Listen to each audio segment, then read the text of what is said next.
Tell me if you're on, okay?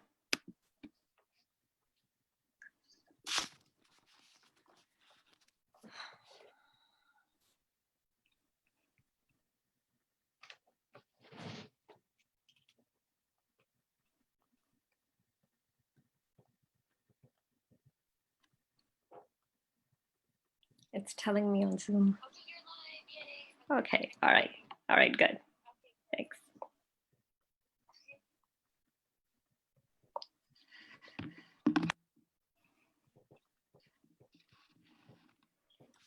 Okay, I think we're on.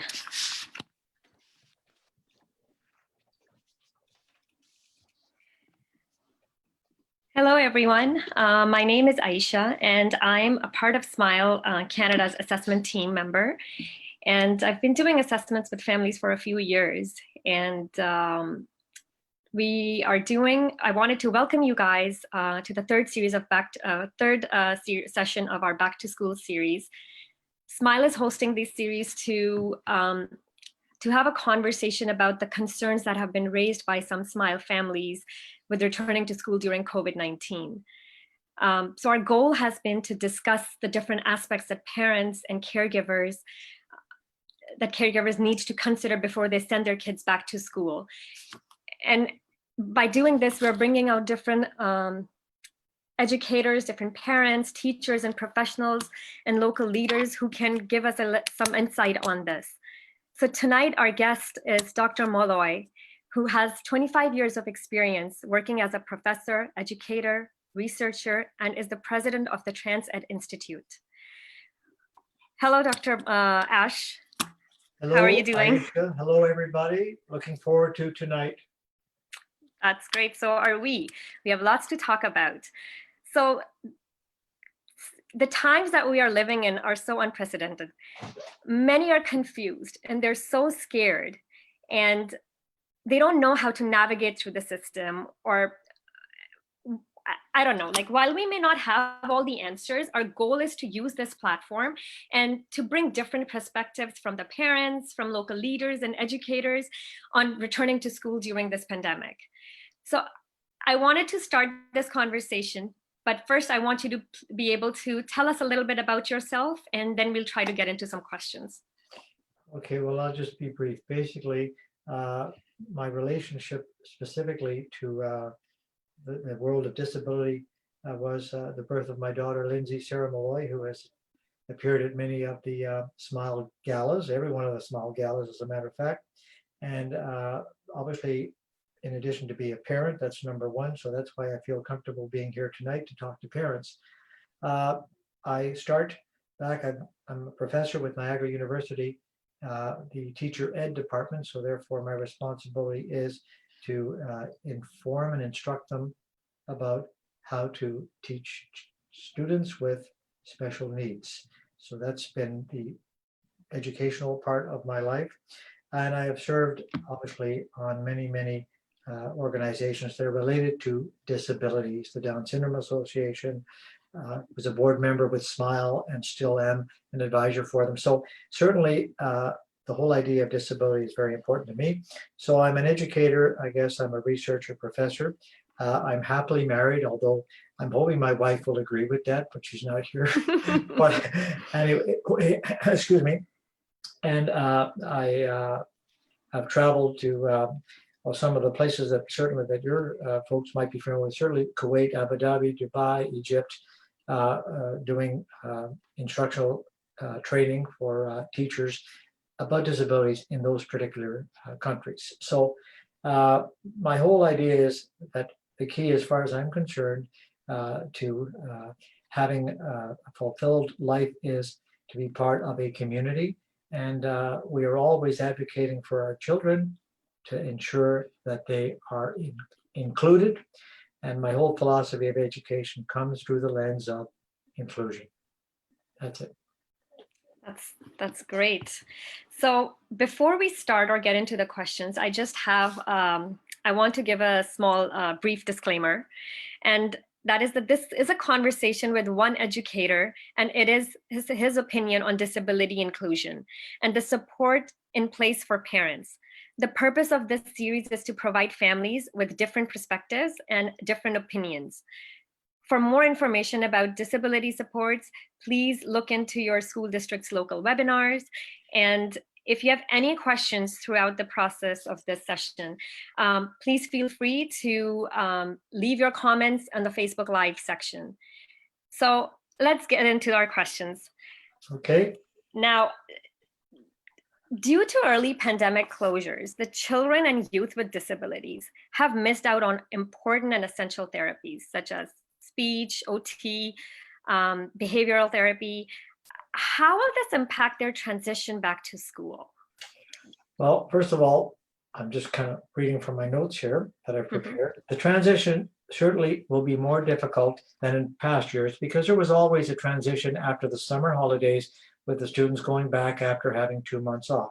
But in this case, students, for example, are obviously having to deal, or the parents are going to have to deal with the uncertainty related to the COVID and the safe keeping and well-being of their children. But kids with special needs, okay, will find it even more difficult because, for example, if you have got cerebral palsy, perhaps, I'm just saying that, okay, washing your hands, they're going to have assistance with, for example, washing your hands depending on their mobility level. Kids with intellectual disabilities, okay, they're going to have, they may not relate, like kids with autism, for example, or with Down syndrome, may not be able to follow the lines because it is irrelevant to them. So some of the things that we have for the able-bodied population in place need to be understood that they don't necessarily, without further accommodation, work for students with special needs. So there's a lot more angst for parents who've got children going back to school with special needs. Now, as of now, the best forum to ask those questions or to find out, because the school boards, in fairness to them, are just, bit by bit every day trying to get their handle around this. So they still got 3 weeks to go. So it is still in progress as to, for example, how to ensure that, number one, the safety and well-being of kids with special needs that maybe make it a little bit more challenging. And second of all, what about the academic gap? They haven't had school for 6 months. And we know, for example, online learning for kids like with Down syndrome, they have an attention span of 5 minutes. They need to be manipulative, hands-on learning. So that wasn't the best form of delivery for them through no fault of anybody's, just because we were thrown into this pandemic. But I think if they are going to be online learning, then obviously I think the school districts will have addressed that and moved forward in delivering a better technology program. I like how you mentioned in between about these kids not having anything in all these past few months and what happens to their academic skills, and not just academic skills. There's their independent living skills, even just being, within the school and studying, and now they're back to home and the expectations are different.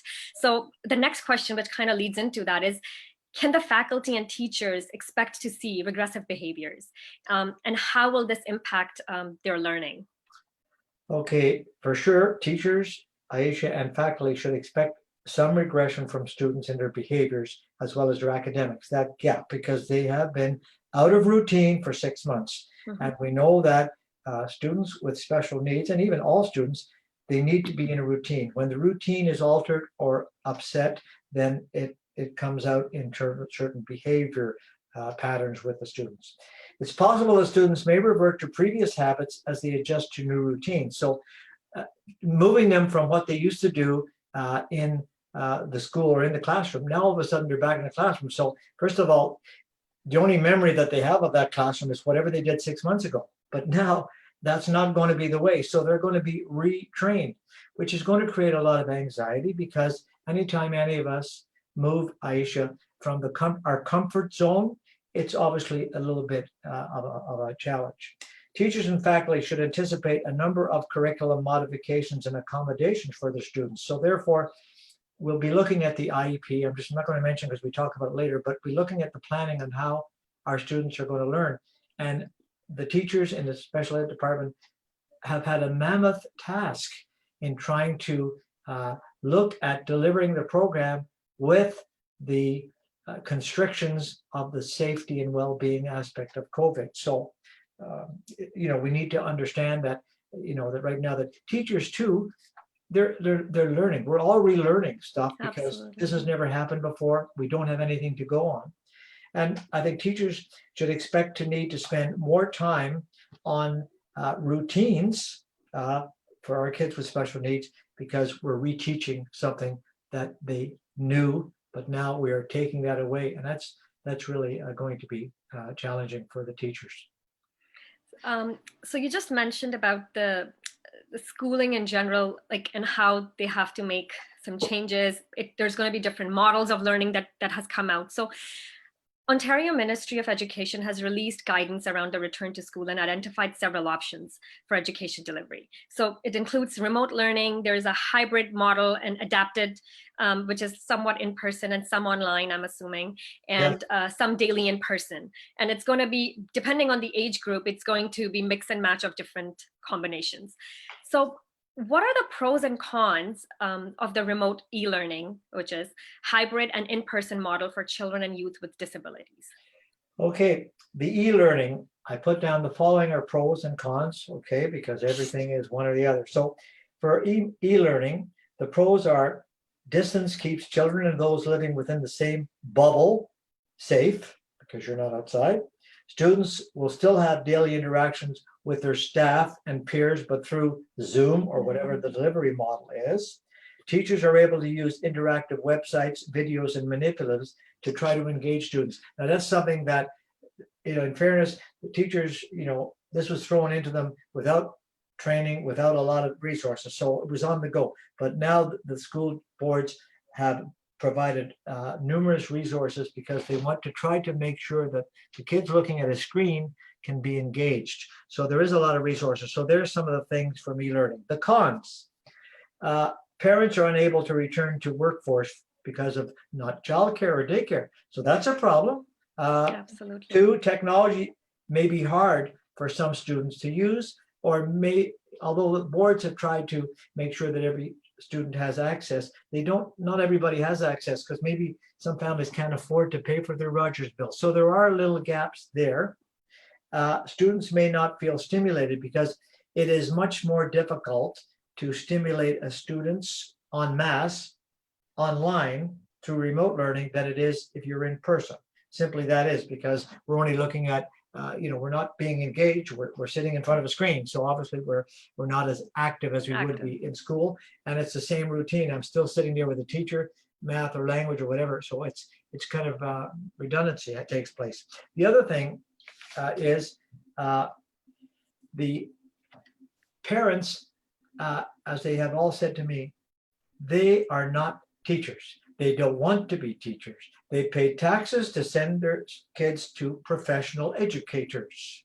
So having to come to be a teacher as well as a parent and work from home has been just it just was not, it was unworkable for everybody. It was unworkable. And for 6 months, oh my gosh. So I think in fairness, there's some of the things. And the final thing is the personal interaction. We are social beings and we are not meant to be locked in a cave by ourselves. And that's the end of it.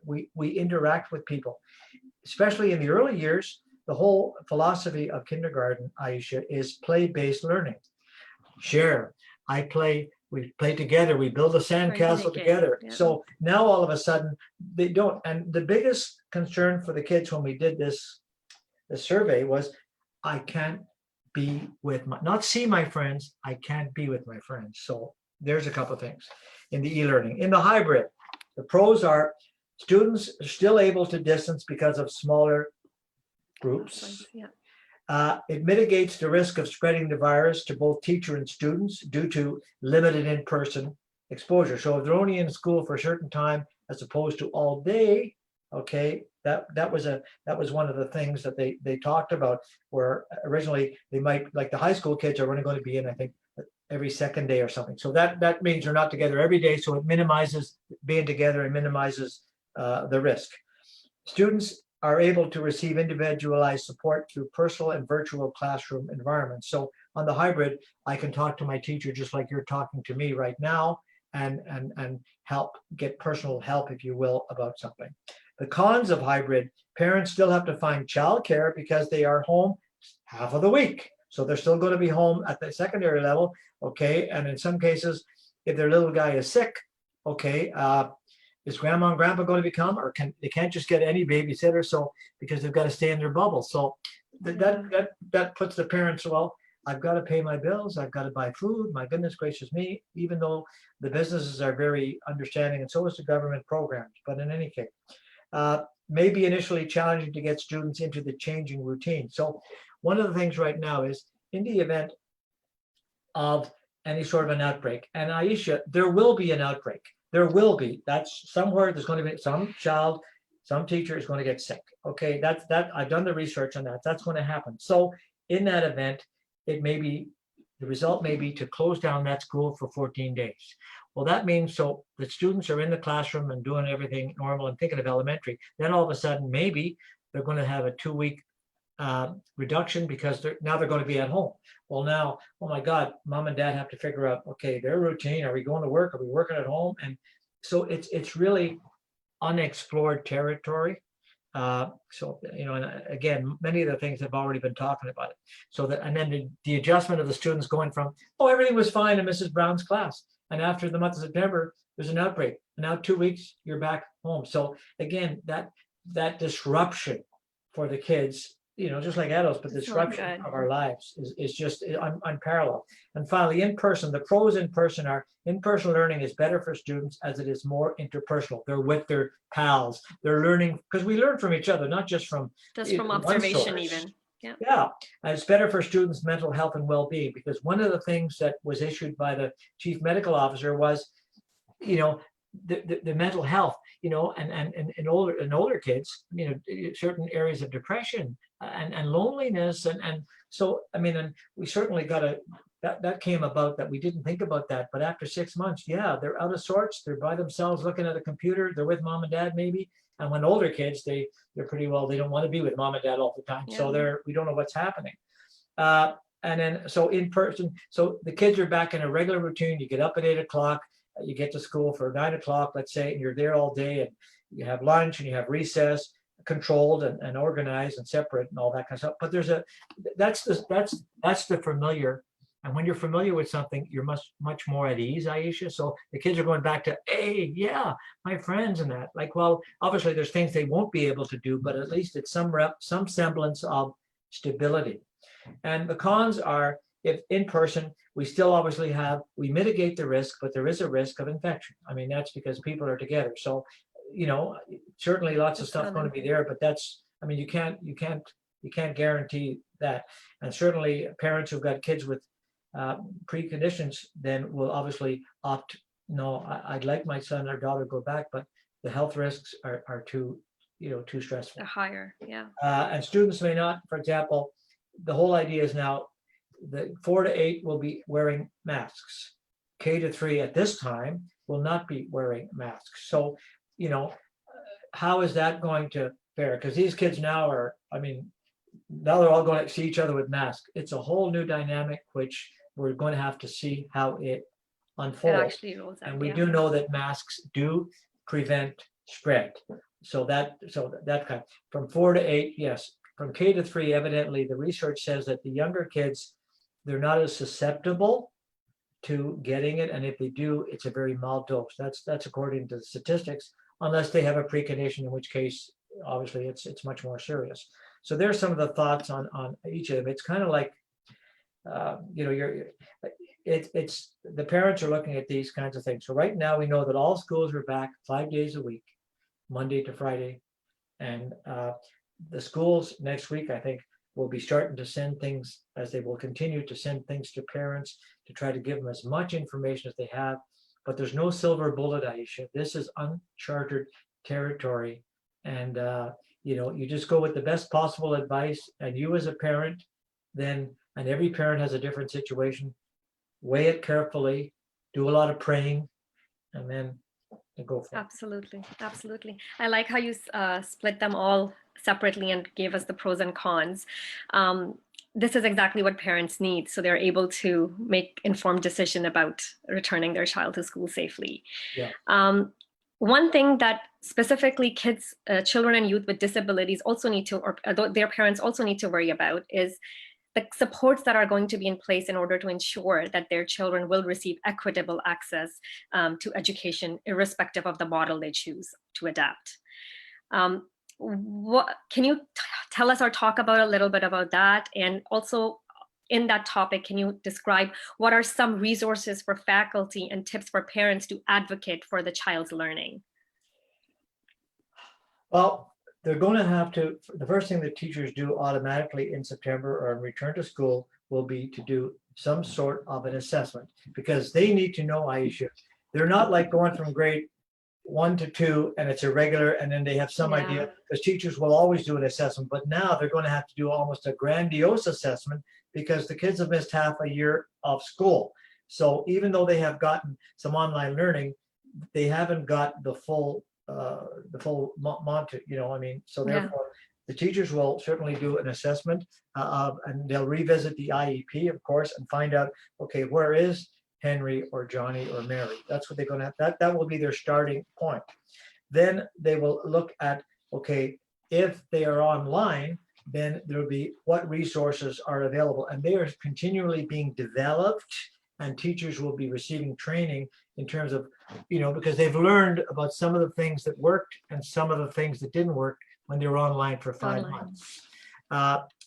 So, I mean, the supports in terms of looking at the gap of learning, it's going to have to be slow and steady, because teachers cannot be expected to move 5 months in a month. They'll have a goal, and they will move slowly and carefully towards what that goal is. But they're going to be dealing with things like, if the kids are in grade 4 and above and they have to wear a mask, what kind of a challenge is that going to pose for a child with autism, a child with Down syndrome?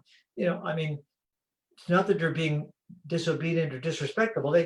This is a whole new thing. I have to wear a mask. Well, this is unnatural for them. So that a lot of those kinds of things will have to be trained. But in terms of the education, there will be a lot of resources, and we still don't know yet from the school boards what extra support or extra staff there may be put in place. So that's still something that parents need to kind of wait and watch carefully as the information comes out for parents for their child with special needs.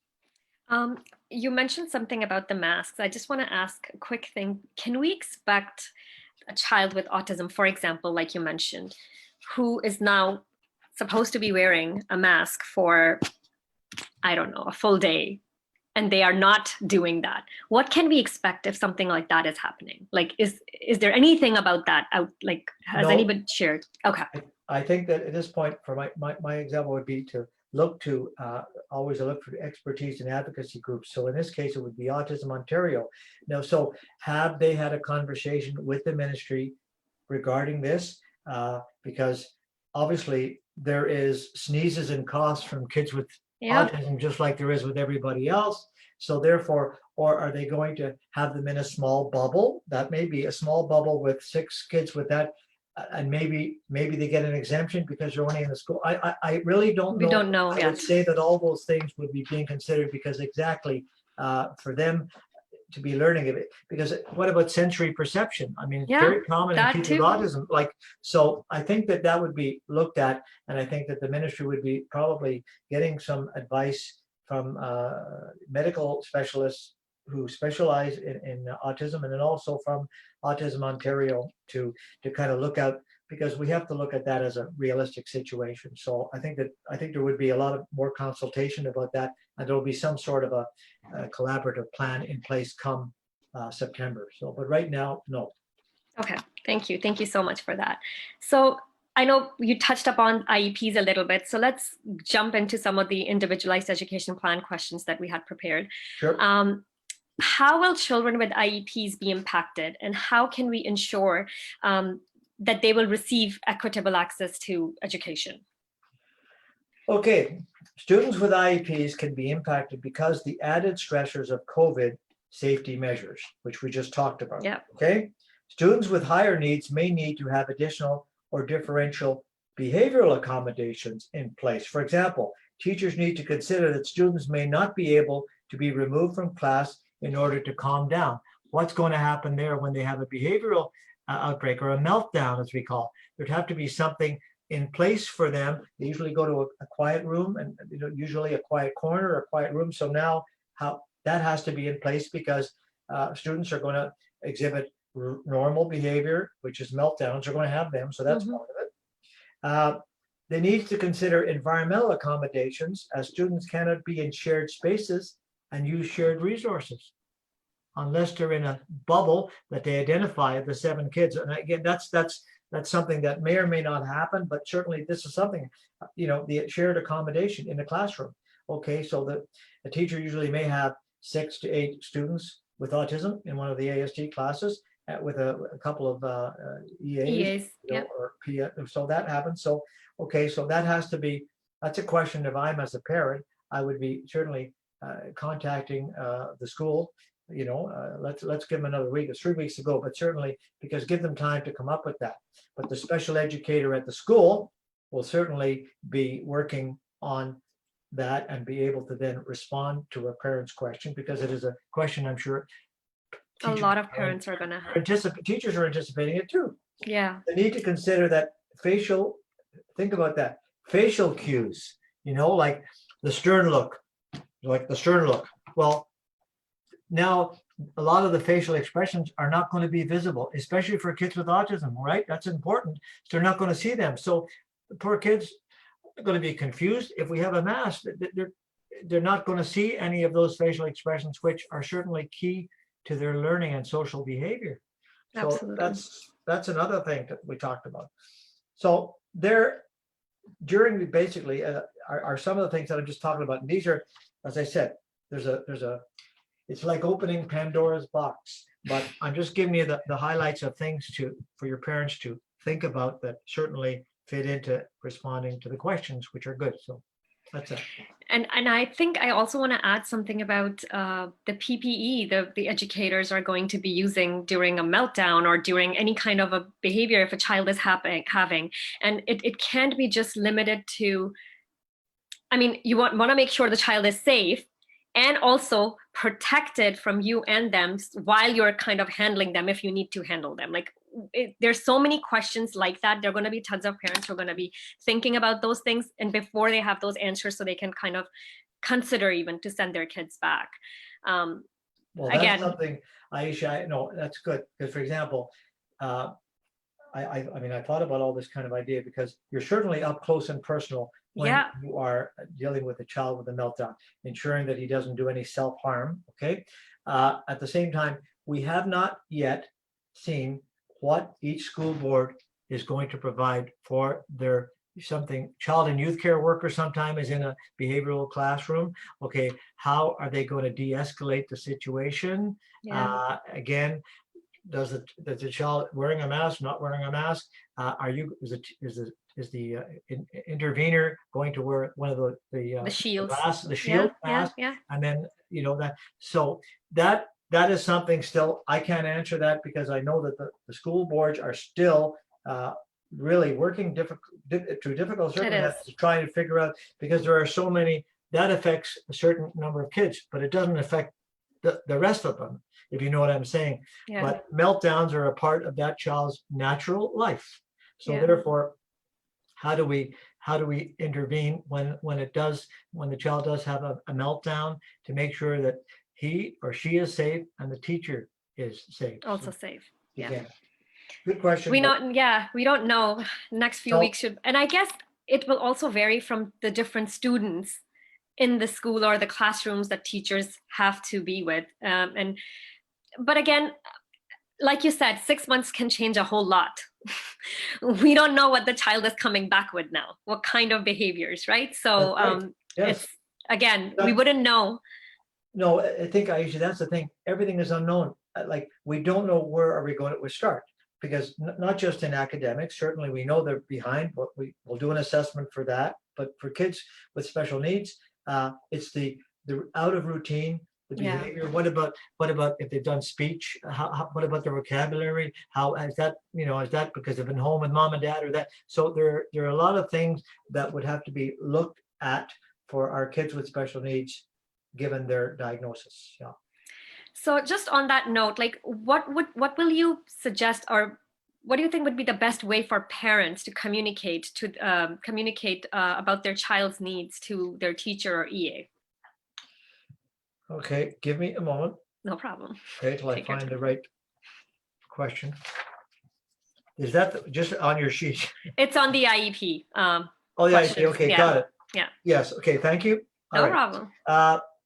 So depending, okay, for example, each school will be setting up their communication method. And it will be clearly stated, so parents know before they go back to school. So it might be, okay, please, I'm Mrs. Brown, please feel free to contact me at this email between 9 and 3. I will have, and they may say something like, I will have evening hours on Tuesday and Thursday. I'm just saying that's one thing. So the other thing is sending it to the teacher, okay, remembering that they can't get back within an hour or two. So, I mean, we've got to make sure that while parents are anxious, the teachers, upon receiving the email, will get back. And of course, you've always got the phone call to say, by the way, because the secretary will be in the office, so, but usually the school will provide you with the method or the avenues in which to communicate with the teacher or the principal. That will be stated, so they will know the answer to that when the letter comes home, probably the week before Labor Day, and everybody will know exactly what they have. So, that's one thing. The other thing is what we're trying to avoid is sometimes we have what they call, Aisha, what I call helicopter parents. Now, helicopter parents are to the point that they're over the top, and their expectations are not reasonable for the teacher, because the teacher has a life outside of school, probably a family, and therefore he or she does need time for that. So they will have a certain time where they will be available, and no problem with that. But I'm just we want to make sure that there's a reasonable balance where their private life is respected, and that the parents' concerns are honored, of course, and responded to. So that's a kind of a relationship. And most parents with kids with special needs, they usually do know the special education team in the school, the teacher and the educational assistants, and they're in close contact anyway. So I'm sure that will probably continue, but we'll see what happens with the new formulas. But I also think that educators are probably preparing themselves that there are going to be lots of anxious parents. Sure. Who are going to be probably emailing, messaging, calling for every little thing to ensure. But as you said, once the first few weeks, even month or so goes by, that anxiety is going to start to kind of reduce, and we'll see a better relationship moving forward. But I think both parties, parents and educators, would have to be mindful of those things before. Yeah, I think both parents have to realize the angst the teachers have, because they're now frontline workers. Absolutely. They're frontline workers, and then the same thing that the parents, of course, are sending their most wonderful gift to a school. So of course, it is the most important thing in their lives to make sure, as parents, they are responsible. So they're having all sorts of doubts.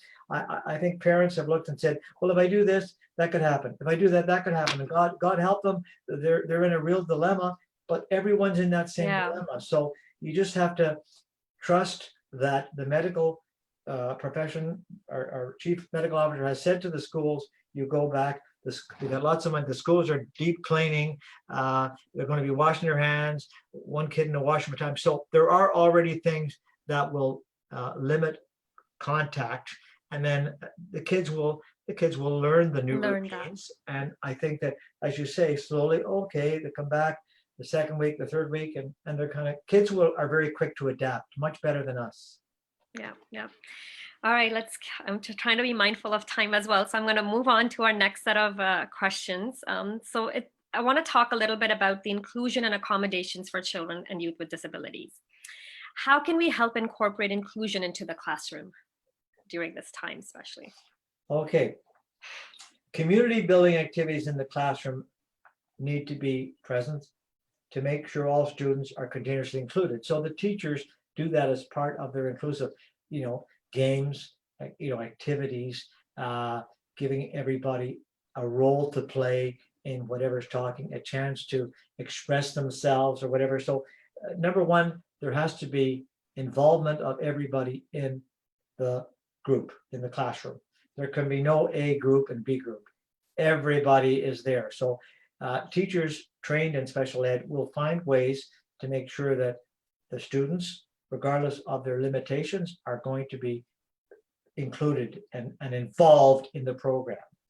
Wellness activities like physical and mental should be incorporated on a more consistent basis. There will be a lot of more of mental health activities, meditation. There's a whole bunch of things coming out that the school boards will ask teachers to do to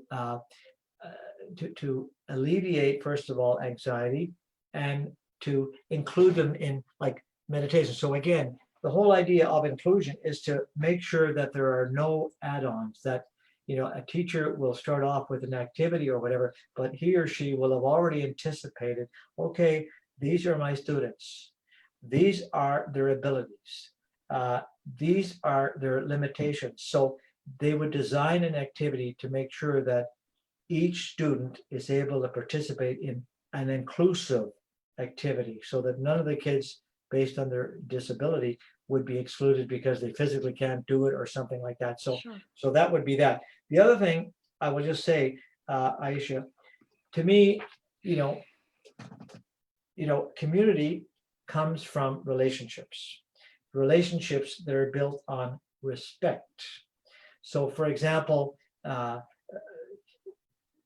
teachers role modeling inclusion, and they are. I mean, teachers who are in special ed are truly dedicated because it is a very challenging but rewarding undertaking. So I think that teachers realize, like now, some of the things like which is going to be new, kids with Down syndrome naturally hug.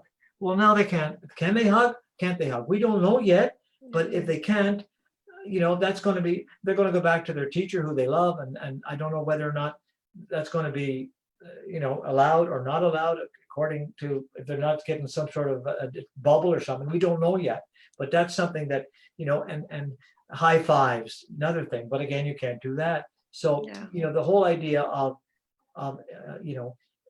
giving every student a chance to shine. Like that's what I say to every student needs a chance to be themselves and to be, to be acknowledged for being who they are and respected for who they are. And, like I always said, when I was looking at with Lindsay, as she went through the school system and so on, like she right now, because she's not in the school, does not understand not seeing her friends, does not understand not hugging. She does this. Well, I don't know, virtual hugs. They're just not the same. But I mean, so it's taken us a while to realize that was a change. So I think that we have to, like I said, I think it will unfold because teachers have the professionalism and they're reading up on stuff and gathering data all the time to be prepared for some of the things. And as things arise that they don't understand, they will seek resources and consult with other professionals and other colleagues to find an answer to make sure that none of those kids are left out of the classroom. So it'll be an evolving thing. Sounds good. Thank you so much for that. What measures should faculty and teachers make to make their teaching accessible to all students? Any feedback on that? I've got to keep finding my pages. It's Sorry still about under the that. inclusion and Okay, accommodations, no give me problem. that one again. I'm sorry, Aisha. It's what kind of measures should Okay. faculty and teachers, be Hey, making? I got Yeah. it. Okay, teachers should make sure that students' IEP requirements, first of all, are being reviewed. Because now they're going to be reviewed under the lens of a COVID. So we've got, and then also under the lens of 5, 6 months, half a year out of school. So they're going to look at the IEP, but there will be other lenses that they're going to have to look at that they didn't have to look at in the past. Using all equipment needed to properly instruct the students, such as, okay, if they have hearing or FM systems or hearing devices or computer programs, they're going to have to look and see, are these programs accessible for either new students that are in their class, okay, which they wouldn't know, and are they okay for the students who are returning? Because will the students remember after 5 months how to work the program or how to operate the computer? So it'll be a retraining. I think teachers will look at that. Perhaps cohorting into special education classes. We don't know how that's going to work. So if there's only one class of students on the spectrum in a school, okay, are they going to be a separate bubble? Are they going to, because what you're trying to keep them safe, but remember, according to the inclusion program, when there's an assembly, there wouldn't be an assembly, but whenever there was a gathering in the past, we always had to make sure that students with special needs were in with the general population, not left out because the young man with autism grunts or groans or yells noise or something, so now with the no gatherings, but we've always got to make sure, and they will, that they have a place in the school and it's not separate. They are included and involved, and that's something that, again, they're going to have to look at, making sure that continues. But they've got a number of things that they're going to have to look at. So, but always now through the lens of COVID and of being away from school for half a year. So they're two contributing factors that will, certainly challenge teachers. But I have no doubt that they're anticipating the challenges already. Just being mindful of the time, I'm going to try to quickly wrap up our questions so we can take some questions from the audience. Can you, let's talk about a little bit about the impact on the families. Like, what does this mean for parents who have to return to work with limited to no childcare or respite supports? And what can parents do to prepare their child for back to school in September? So if you can just kind of give a little overview on that, that would be great. Okay, well, first of all I can say, because many parents don't have support, i.e. can afford daycare, can be available for have a spot in daycare, or have family members, aunts, uncles, grandparents who can help. So they now have to, go back to work, whether it's at home working or whether it's back in the office working. So, all I can say there is that for them, it's at least a bit of a change for the kids to go back. So the kids now are going back. So at least that's off. They've got the kids safe and sound in the hands of the teachers and at school. So I think that many of the schools have sent out videos on things like, so before the kids go back, they need to start practicing wearing a mask. They need those who are wearing a mask. I'm talking. Also, washing their hands. Okay, they probably know that, but okay, I think kids need to be informed about what knowledge parents have from the schools about what's going to be like. So they're not walking in the first day and it's going to be chaotic enough, but they should know you'll be washing your hands at certain times. You'll be in your desk eating your lunch, not with Henry or whatever. So you want to make sure the school will send out protocol things. And I think there needs to be a conversation. And in the case of kids with special needs, doing it hand over, taking the student and have them wash it. So at least that they're used to it, that, they may not remember everything, but at least they wash their hands and those who have to wear a mask, at least point out to a mask. And there's lots of videos too, I think, that are on YouTube and probably will be coming from the school boards. But you know what they say, Aisha, the best surprise is no surprise. So, whatever, like, that's the kind of thing. So they're not just saying, okay, the school, they need to have a little They bit have of to practice. prepare. So when Yeah. they, if they go with mom to the store and you have to wear a mask to go shopping, I don't know, just, okay, small little things like that, just opportunities to acquaint them with Practice some it of the and stuff. yeah, That's all. makes sense. I agree. I think we're like you've mentioned it a couple of times. Everybody's into this, doing it for the first time, and we'll learn and we'll see what happens once this happens. And we still have a lot of questions that I think will be best answered by the school boards. And once we have that information available, or once they start connecting with the families or sharing that information with the families, that might ease up a little bit of that anxiety that they still have right now about all these questions that they have.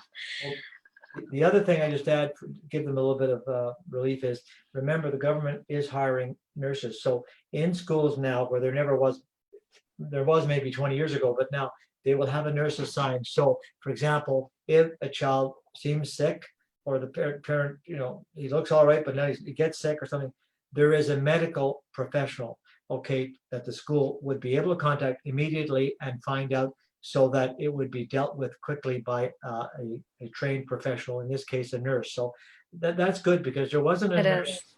in schools before, but now there is. So that's an added measure, I think, of support, which should provide parents with a little bit of consolation. That's definitely a great point that you just added there. So I'm gonna start asking some of the questions that have come forward. Okay. So somebody asked, I have 2 daughters with autism. They're attending private Islamic school. Now my oldest is 14 and is entering grade 9. I would like to send her to a new private school. The new school is open to having them, but this would be a first for the school to have an autistic kid. I know that it will be difficult for her to keep. I know it will be hard for her to keep up with the curriculum. Is there something you can share and help me to let the school know how they can accommodate her? Okay, I think that's it. Okay. Well, first of all, I would ask, like, do they have a trained, qualified special education teacher who has a background in students with disabilities? That's the first thing. Okay.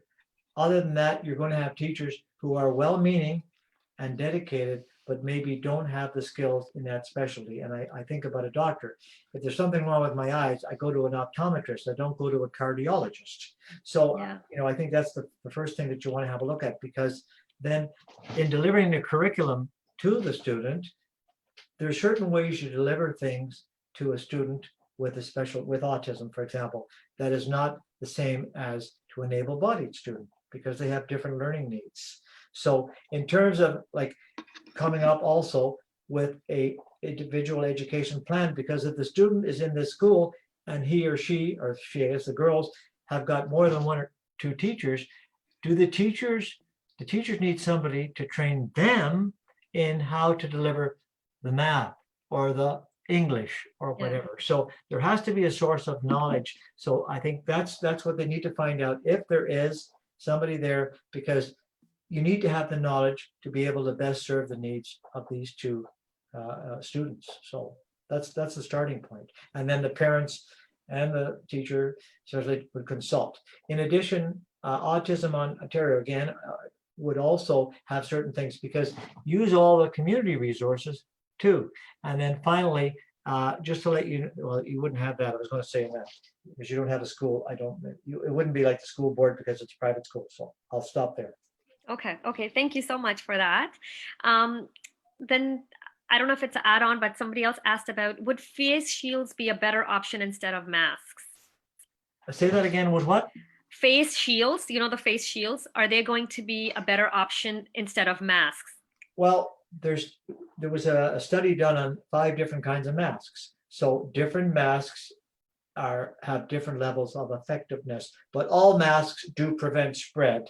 It's just depending on the extent of a sneeze or a cough, because there are little small holes, or the type of material can be resistant to the spread. So that's the first thing. Masks, we don't know yet whether teachers are in grade 4 to 8 are wearing not the mask, shield. but the shields, as opposed to the mask. We don't know whether that is. The school boards would make that decision based on medical evidence. So I'm not a medical expert, so I'll just tell you what I know.